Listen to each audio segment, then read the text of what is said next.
नमस्कार, देवभूमि समाचार देख रहे हैं आप। आपके साथ मैं हूं स्वीटी दीक्षित। रुक करेंगे उत्तराखंड की खबरों की ओर। देहरादून में मौसम विभाग का पूर्वानुमान सच साबित हो गया है। बता दें कि देर रात से बारिश का दौर लगातार जारी है, जिससे जगह जगह जल भराव की समस्या हो गई है। तभी मौसम विभाग ने आज के लिए ऑरेंज अलर्ट जारी कर दिया है। साथ ही बारिश से जनजीवन प्रभावित भी हो चुके हैं। हर कोई काफी परेशानियों का सामना कर रहा है। ये 4 तस्वीरें आपकी टीवी स्क्रीन पर दिखाई दे रही हैं कि किस तरीके से कई इलाके जलमग्न हो चुके हैं। तो आसमान से आफत जो बरस रही है, उससे लोगों का जनजीवन अस्त व्यस्त हो चुका है। कई घर जो है वो ध्वस्त होते हुए नजर आ रही है। लोगों की जमा पूंजी जो है वो किस तरीके से पानी में बह रही है, ये साफ तौर पे तस्वीरों में दिखाई पड़ रहा है। और लैंडस्लाइड की घटनाएं भी कई जगहों से निकल के सामने आ रही है।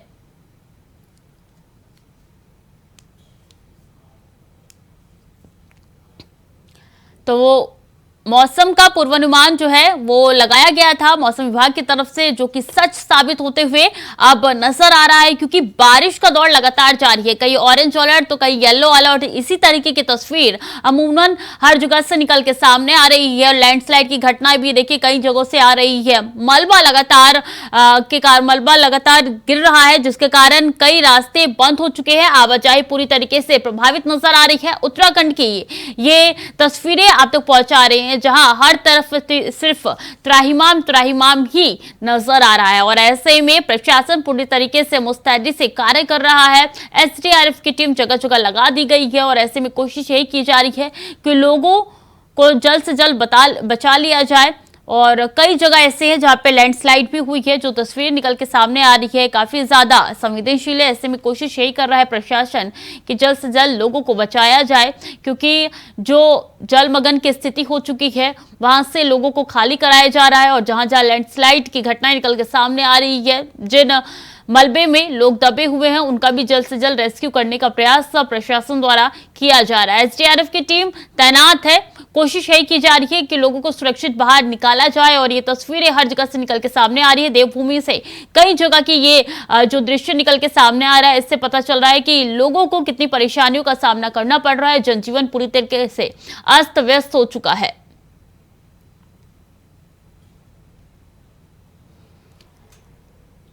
तो बारिश उत्तराखंड में लगातार हो रही है और इसके कारण लोगों का जनजीवन अस्त व्यस्त हो चुका है। इसी खबर पर ज्यादा जानकारी के साथ अवनीश प्रेमी हमारे साथ जुड़ चुके हैं, स्टेट हेड है। अवनीश जी, जो तस्वीरें निकल के सामने आ रही है वो बता रहे हैं कि लोगों का जनजीवन पूरी तरीके से अस्त व्यस्त हो चुका है। अभी क्या स्थिति है वहां पे? देखिए छुट्टी, उत्तराखंड में इस बार बारिश बहुत ज्यादा है और यही कारण है कि काफी परेशानियों का सामना इस समय उत्तराखंड के लोगों को करना पड़ रहा है। अभी भी गढ़वाल और कुमाऊं के तमाम ऐसे इलाके हैं जिनका जिला मुख्यालय से संपर्क टूटा हुआ है। कई सड़कें पूरी तरह बंद हो चुकी हैं। और अभी हम बात करें आज की, तो कोटद्वार, ऋषिकेश और टिहरी में भी हालत बहुत खराब है। और खास बात यह है कि वहां पर भी जगह जगह कहीं लैंडस्लाइड हुई है, कहीं पर जो पहाड़ का मलबा है वो सड़कों पर आ गया है, जिसकी वजह से आवाजाही बंद हुई है। अगर हम मैदानी इलाकों की बात करें तो फसलों को काफी नुकसान हुआ है। कल देर रात से लगातार बारिश है जो अब तक कंटिन्यू जारी है, उसकी वजह से जो फसलें हैं वो पूरी तरह बर्बाद हो गई हैं। खेतों में पानी भरा हुआ है और पूरे इलाके में जल भराव की स्थिति है। तमाम इलाके ऐसे भी हैं जहां पर पूरी तरह बिजली का संकट है, बिजली कल रात से ही गायब है। तो काफी परेशानियों का सामना इस समय लोगों को करना पड़ रहा है भारी बारिश के चलते।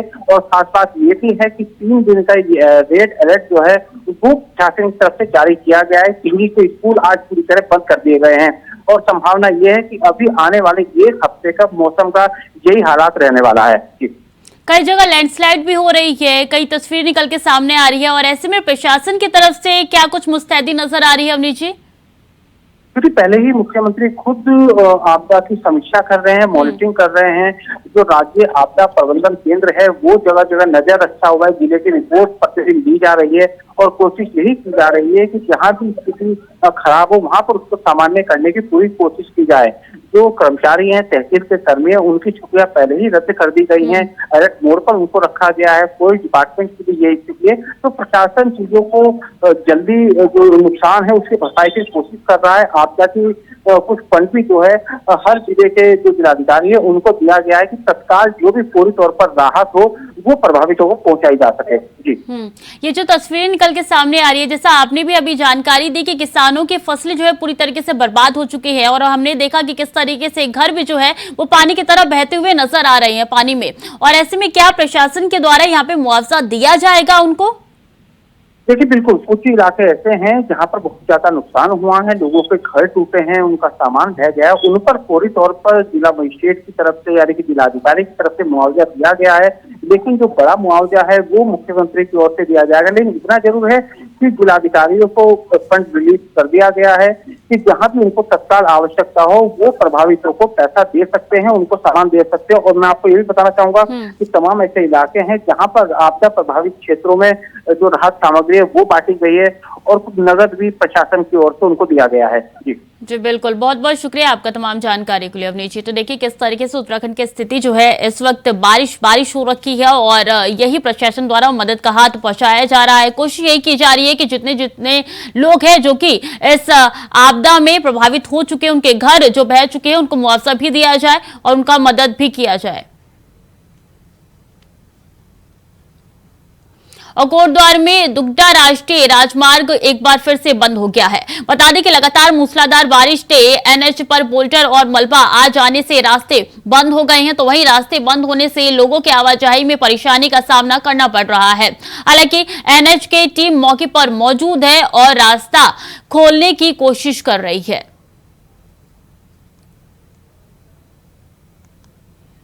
इसी खबर पर अंजुना गोयल हमारे साथ ज्यादा जानकारी के साथ जुड़ चुकी है। अंजुना, अभी क्या स्थिति है, कितना खाली हुआ है एनएच?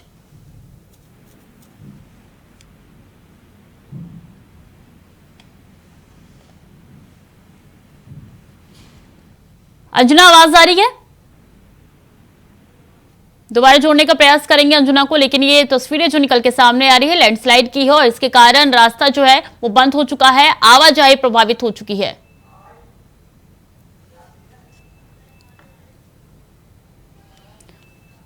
तो मूसलाधार बारिश से एनएच पर मलबा आया है, वो तस्वीरें आप तक इंडिया वॉइस पहुंचा रहा है कि किस तरीके से आवाजाही प्रभावित हो चुकी है। लोगों को काफी दिक्कतों का सामना करना पड़ रहा है। लोग इसी रास्ते से आ जा रहे थे जो कि अब मुमकिन नहीं है क्योंकि मलबा किस तरीके से आया है और लैंडस्लाइड के कारण ये मलबा जो है वो सड़क पे आपको दिखाई पड़ रहा है। कोटद्वार से दुगड्डा पौड़ी जाने वाले ध्यान दें कि ये रास्ता पूरी तरीके से बंद हो चुका है, इसलिए कोशिश यही करें कि दूसरे अगर विकल्प है आपके पास तो आप उसी रास्ते से जाएं, क्योंकि ये जो तस्वीर निकल के सामने आ रही है लैंडस्लाइड की है। तो कोटद्वार से दुगड्डा पौड़ी जाने वाले जो रास्ता है वो पूरी तरीके से बंद हो चुका है, जिसकी तस्वीरें आप तक लगातार पहुंचा रहे हैं। आवाजाही पूरी तरीके से प्रभावित हो चुकी है। एक बार फिर से अंजुना हमारे साथ जुड़ चुकी है। अंजुना, अभी क्या स्थिति है? मलबा हटाने का कार्य लगातार जारी है? जैसे देर रात से लगातार बारिश हो रही है, उस स्थिति में जो 534 राष्ट्रीय राजमार्ग है वो पूरी तरह से जगह जगह से खत्म हो चुका है। सड़कें कहीं पता ही नहीं चल रही हैं कि यहाँ पर कभी सड़कें भी हुआ करती थी। वहीं 5वें मीले की बात अगर हम करते हैं तो वहाँ पर बड़े बड़े बोल्डर आ गए हैं, जिस कारण आवाजाही पूरी तरह ठप हो गई है। वहीं भावर के एक तेली स्रोत में गाड़ी बह गई है तेज बहाव में और उसके जो युवक था उसने अपने आप को कूद करके तब जान बचाई है। यानी कि आने जाने का कोई दूसरा विकल्प नहीं है? जी हाँ, पहाड़ों पर और कोटद्वार को जोड़ने वाला एकमात्र विकल्प वही होता है, रास्ता है, लेकिन उसका कोई वैकल्पिक रास्ता अभी तक नहीं है, जिस कारण लोगों को काफी परेशानी होती है। तो मलबा गिरे कितना वक्त हो चुका है? के बाद हाल ही में उसको खोला गया था, लेकिन रात के बाद फिर उसको दोबारा से वो बंद हो चुका है। तो क्या कहना प्रशासन का, कब तक इसको हटा लिया जाएगा ताकि लोगों को जो दिक्कतें हो रही है उनका सामना उनको ना करना पड़े? कि जिस तरह से मूसलाधार बारिश और बहुत तेज बारिश हो रही है, यहाँ तक कि बादल फटने की भी सूचना आ रही है, तो उस स्थिति को देखते हुए नहीं लगता है कि जल्द बारिश खुल पाएगा। वैसे एनएच की टीम वहाँ पर मौजूद है और लगातार कोशिश कर रही है कि रास्ते को खोल दिया जाए।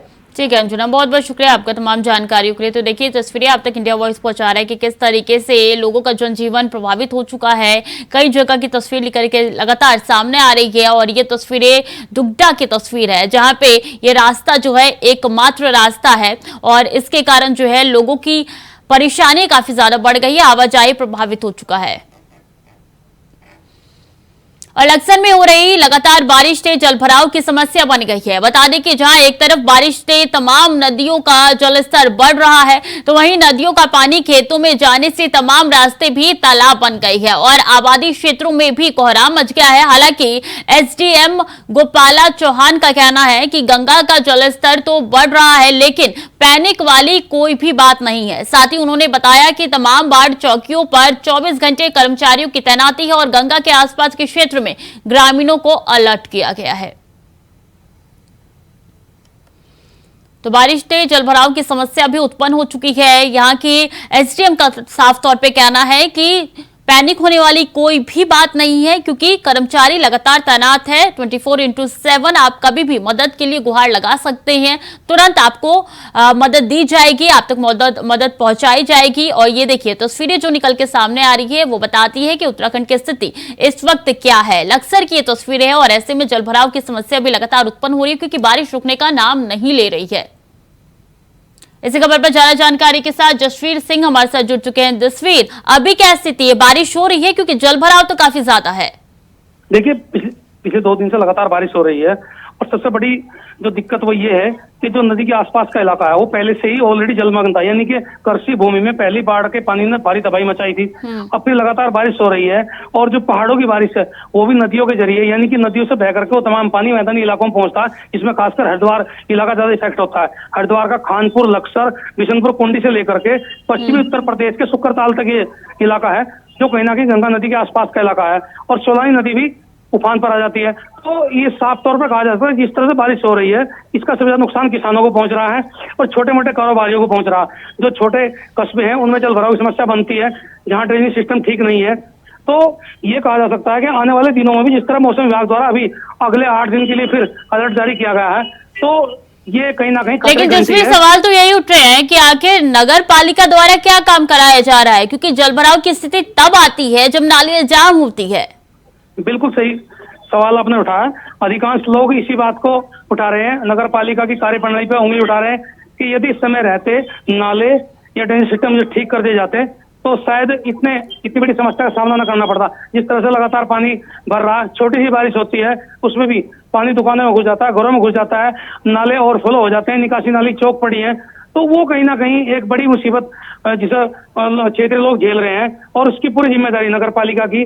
तो ये तो खैर सवाल है, इसमें प्रशासन को कहीं ना कहीं ध्यान देने की जरूरत है ताकि लोगों को इस मुसीबत से बचा जा सके, क्योंकि अभी तो मानसूनी बारिश उत्तराखंड में लगातार जारी है और ये कब तक रहेगी? जब तक भी रहेगी तब तक कहीं ना कहीं बारिश लगातार होगी, तो ये समस्या बनी रहेगी, जलमग्न की समस्या बनी रहेगी। लेकिन क्यों ये समस्या बनी रहेगी? सवाल तो ये खड़ा होता है ना जसवीर, क्योंकि जब मानसून सीजन आता है उससे पहले राहत पैकेज दी जाती है कि आप नालियों की सफाई करा लीजिए, नगर निगम को दिया जाता है, लेकिन उसके बाद भी सफाई नहीं होती है और इस तरीके की स्थिति सामने आ जाती है। उसके बाद एसडीएम कहता है कि पैनिक मत होइए। बिल्कुल बिल्कुल बिल्कुल सही कहा, और पैनिक होने की तो जरूरत है। अब पैनिक आप कह रहे हैं कि भाई गंगा नदी का जलस्तर बढ़ रहा है, पैनिक क्यों नहीं होंगे लोग? बारिश रुकने का नाम नहीं ले रही है। और जो आपने सवाल उठा के जब पहले बजट आ जाता है उसके बावजूद भी नाले उनकी सफाई नहीं हो पाती है या ऐसे पुख्ता इंतजाम नहीं होते जो कम से कम जलभराव की समस्या से बचा जा सके, तो ये तो कहीं ना कहीं एक बड़ा सवाल है। निशान प्रशासन की कार्यप्रणाली पे भी है, नगर पालिका के साथ साथ में जो उसका मॉनिटरिंग करता है प्रशासन, वो तो उसे भी देखने की जरूरत है। और रही बात नदियों की, नदियां तो उफान पर आएंगी, जो जो पानी बरसेगा तो नदियां तो उफान पर हर वर्ष आती है। इस बार भी है, इस बार किसानों को ज्यादा नुकसान हुआ है, ज्यादा फ्लड आया है और ये स्थिति भी लगातार बनी हुई है। आगे भी जब तक मानसून की बारिश रहेगी तब तक स्थिति बनेगी। जी बिल्कुल, देखना होगा जसवीर ये स्थिति कब तक ठीक होती है, सवाल तो ये बड़ा है। बहुत बहुत धन्यवाद आपका तमाम जानकारियों के लिए। और काशीपुर में मौसम विभाग के अलर्ट के बाद नदियां और नाले उफान पर है, तो वहीं ढेला नदी का जलस्तर बढ़ने से कई मकान नदी में गिर गए हैं, साथ ही 12 और घरों में खतरा बरकरार है।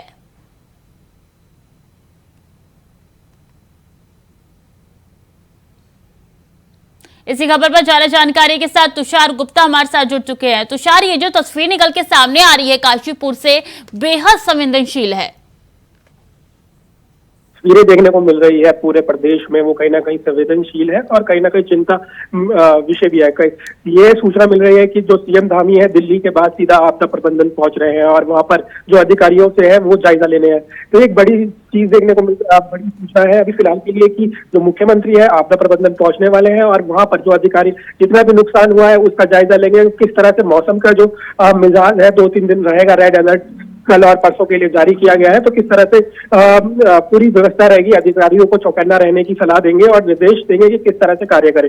वहीं आपने जिस तरह से कोटद्वार का बात की, तो वहां की जो डेला नदी है वो देर रात उफान पे आ गई थी, जिसके कारण जो आसपास के घर है वो उसके जुद में आ गए थे, जिसमें 6 मकान जो ढह गए हैं बरसाती नाला तेज होने के कारण, और जिसमें अभी 12 मकान और खतरे के जिद में है, जहां से लोगों को अभी मूव कराया गया है वहां की लोकल पुलिस ने, और साथ साथ एसडीआरएफ भी वहां पर नजर बनाए हुए हैं। फिलहाल के लिए वहां पर लोगों को अभी दूसरी जगह मतलब सेफ जगह उन्हें वहां पर रखा गया है, और ये देखा जा रहा है कि किस तरह से जो नुकसान है लोगों का वो बचाया जा सके, इसलिए उनके घरों से एसडीआरएफ द्वारा भी सामान निकाला जा रहा है। अब देखना होगा कि जो 12 मकान है उसमें कितना खतरा अभी देखने को मिलेगा, क्योंकि 2 दिन का अभी आगे अलर्ट भी है। और सबसे बड़ी सूचना यह है कि सीएम धामी सीधा दिल्ली से आपदा प्रबंधन सचिवालय पहुंचेंगे और वहां पर जो अधिकारियों से बैठक लेंगे और उनके साथ अधिकारियों से बातचीत करेंगे कि उन्हें निर्देश देंगे कि किस तरह की जो आपदा को तो हम रोक नहीं सकते, लेकिन उसे बचाव कार्य को तेज कर सकते हैं। वो उस तरह के निर्देश देंगे कि किस तरह से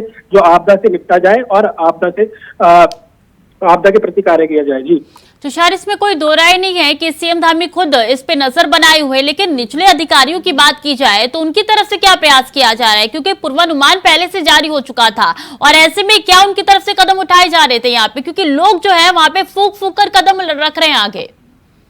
जी हाँ, बिल्कुल। जिस तरह की स्थिति या फिर तस्वीरें हम देख रहे हैं कोटद्वार की, तो कहीं ना कहीं चिंता विषय है। और कहीं ना कहीं जिस तरह से पूरे प्रदेश की भूस्खलन की पहाड़ों की बात की जाए, तो वहां पर भी संवेदनशील इलाकों में लोगों को हटाया जा रहा था।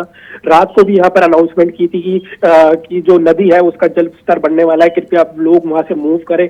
उसी के बाद जो जनहानि है वो देखने को नहीं मिली कोटद्वार में। अगर लोगों को मूव नहीं किया अगर देर रात, तो वहां पर जनहानि भी देखने को मिलती। तो जो निचले स्तर के हैं वो कोशिश कर रहे हैं कि जो लोग हैं उन्हें सेव किया जाए, सबसे पहले उन्हें रेस्क्यू किया जाए, उन्हें राहत पहुंचाई जाए। और सब मुख्यमंत्री पुष्कर सिंह धामी की मॉनिटरिंग में हो रहा है, क्योंकि दिल्ली दौरे पर थे, लेकिन लगातार जो अधिकारी है या फिर कहा जाए प्रशासन द्वारा कोशिश की जा रही है कि मदद लोगों तक पहुंचाया जाए। तुषार, बहुत बहुत शुक्रिया आपका तमाम जानकारियों के लिए।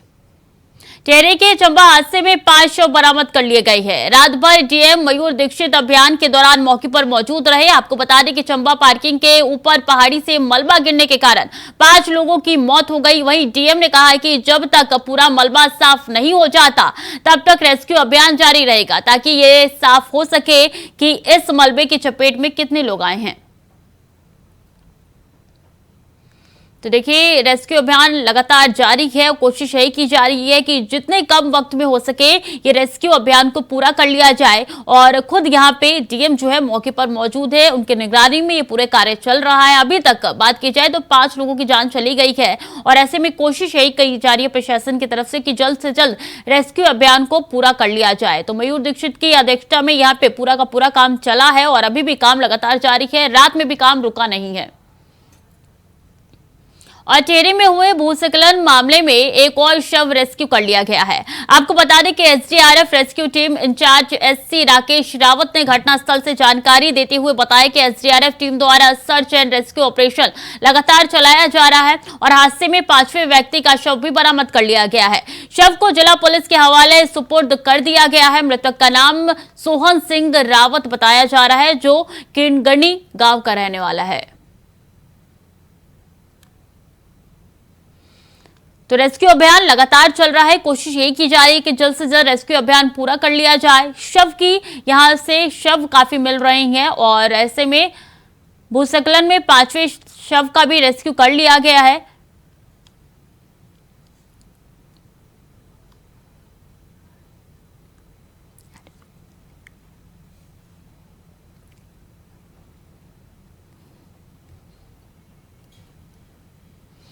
हरिद्वार में देर रात से हो रही लगातार बारिश से लोगों को बड़ी समस्याओं का सामना करना पड़ रहा है। दरअसल मौसम विभाग ने अगले 2 दिनों तक भारी बारिश की चेतावनी दी थी, जिसके बाद जिला प्रशासन अलर्ट मोड पर आ गया है, और गंगा के लेवल पर लगातार नजर रखी जा रही है।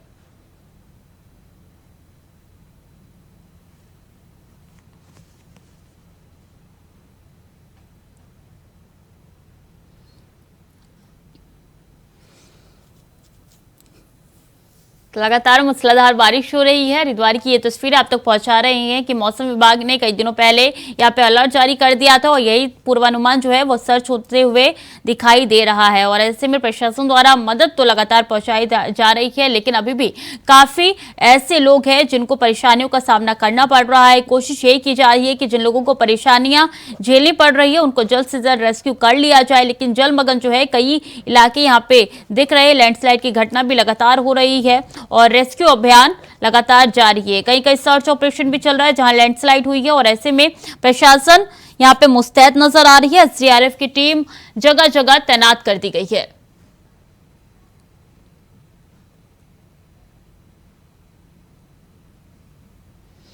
इसी खबर पर ज्यादा जानकारी के साथ विकास चौहान हमारे साथ जुड़ चुके हैं। विकास, अभी क्या स्थिति है हरिद्वार में? देखिए, जिस तरह से मौसम विभाग के द्वारा अलर्ट जारी किया गया है उसी के चलते जिस तरह से हरिद्वार में भी लगातार कल देर रात से लगातार बारिश यहाँ पर हो रही है, तेज बारिश यहाँ पर हो रही है। हालांकि गंगा का जो अगर हम जल स्तर की बात करें तो अभी सामान्य जल स्तर है, लेकिन लगातार उस पर भी नजर बनाई जा रही है क्योंकि पहाड़ों पर भी जिस तरह से मौसम विभाग ने तेज बारिश लगातार बारिश की चेतावनी दी है तो उसके चलते गंगा का जल स्तर को भी लगातार मॉनिटर किया जा रहा है। अगर किसी भी स्थिति में गंगा का जल स्तर बढ़ता है तो लगातार जो आपदा की जो टीमें हैं, नियंत्रण की जो टीमें हैं, उनको भी अलर्ट यहाँ पर मोड पे रखा गया है ताकि समय रहते उनको किसी भी आपात स्थिति के लिए तैयार रहने को उनको कहा गया है। जी, मदद लगातार पहुंचाई जा रही है लोगों तक और कोशिश यही है कि जल्द से जल्द स्थिति सामान्य हो जाए। बहुत बहुत धन्यवाद विकास आपका तमाम जानकारियों के लिए। तो देख रहे हैं कि किस तरीके से हरिद्वार की जो स्थिति है काफी ज्यादा संवेदनशील है। कोशिश यही की जा रही है कि जल्द से जल्द लोगों को रेस्क्यू कर लिया जाए। पानी जो है लगातार ऊपर उठ रहा है, गंगा का जल स्तर भी लगातार ऊपर चल रहा है और ऐसे में लोगों के घर में भी जल जमाव की स्थिति नजर आ रही है। जलमग्न कई इलाके हो चुके हैं और लगातार रेस्क्यू अभियान जारी है।